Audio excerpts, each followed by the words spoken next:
Sagittarius, hi. Welcome to Mr. Queen PH. At titinan natin ang love life ninyo.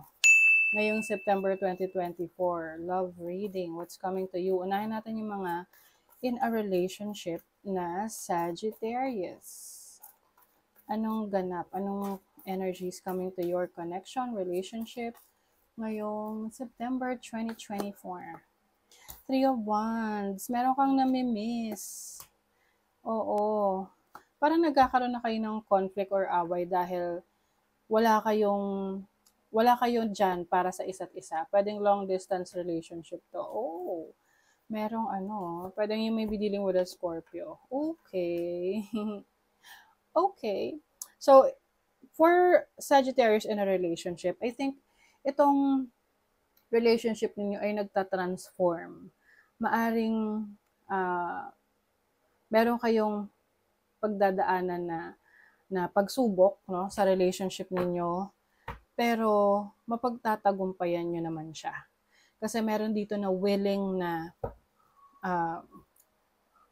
ma-experience yon for your growth.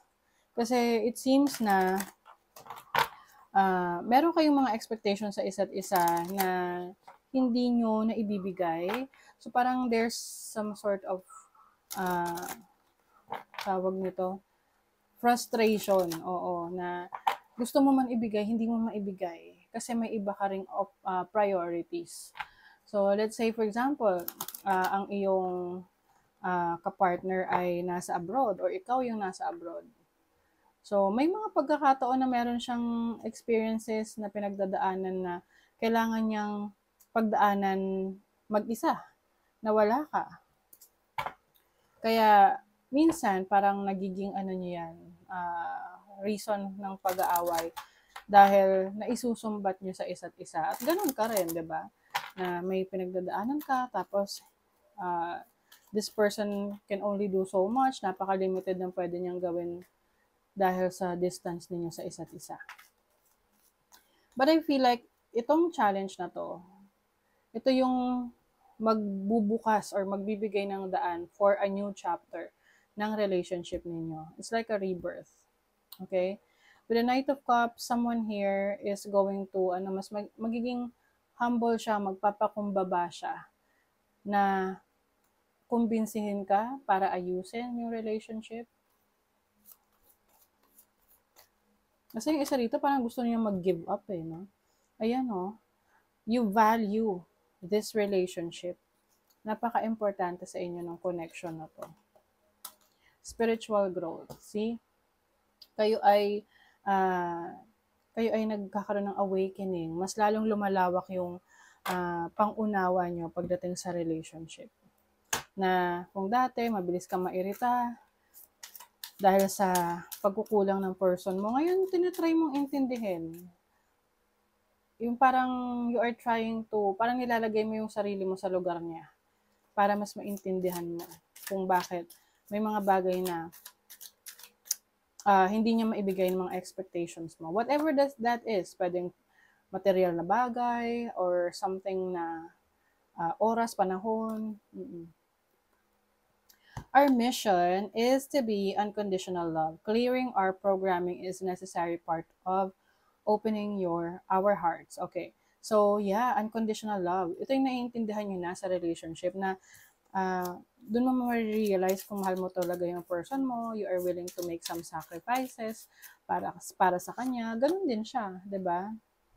Words have hurt me in the past and that's why I fear talking to you. I think ito yung isa sa challenge ninyo na merong ayaw makipag-usap, no? Hindi pa siya ready. Pwede kasing may tampuhan or away. Yung iba sa inyo nagkaroon ng breakup, no? But I feel like meron ditong isang tao na aayos, no? It's either ikaw yan or the person that you're dealing with, na siya talaga yung susuyo, magpapakumbaba siya. Kasi siya yung, kumbaga siya yung bigger person. Siya yung mas nakakaintindi ng situation ninyo. And that's good, di ba? Meron ditong codependency. I feel like isa ito sa challenge ninyo, pinag-aawayan, issue, sa relationship ninyo, merong unhealthy habits na kailangan ng i-let go. And then, parang wake up call na rin yan dun sa isa kung meron siyang unhealthy habits na kailangan na niyang i-let go yun para ma-save niya yung relationship niyo. Pwede ring nagkakaroon kayo ng problema sa finances ninyo, maraming pressure sa paligid nyo pagdating sa pera, maraming taong umaasa sa inyo. Kung kayo ay hindi pa kasal, pwedeng mga magulang ninyo, mga kapatid nyo, so pareho kayo nape-pressure. Kaya, this is the time na mas kailangan nyo talaga yung isa't isa. Hindi yung magiging against pa kayo sa isa't isa. New love. Embrace an opportunity for love in your work, prospects, or for spiritual growth. Yeah, this makes sense. Kasi talagang spiritual growth yan. So, new love for me, no, in this reading, is like parang may magbabago sa inyong relationship for the better. It's like parang brand new ulit yung relationship ninyo with the death card. There is something that you will release, and then merong magsisimula ulit, like a new chapter in your life. It's like a more mature relationship with your person. Okay? So that's for the in a relationship. Now let's go naman sa mga single. Mga single na Sag. Meron ba magpapakilig sa inyo? May nagkaka-crush ba sa inyo? May parating ba na new person sa buhay? Uy!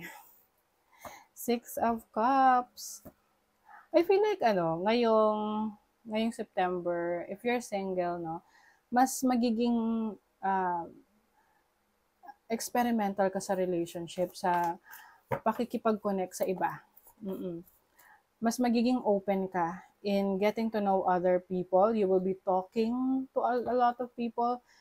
Yung iba, maaring magme-member kayo sa isang group para mas marami kayong connections, new friends, potential na connections. Like, for example, mag-enroll ka sa gym, no? Magkakaroon ka ng gym membership, subscription. And then, mas lalabas ka, syempre. And you will meet new people, new friendship.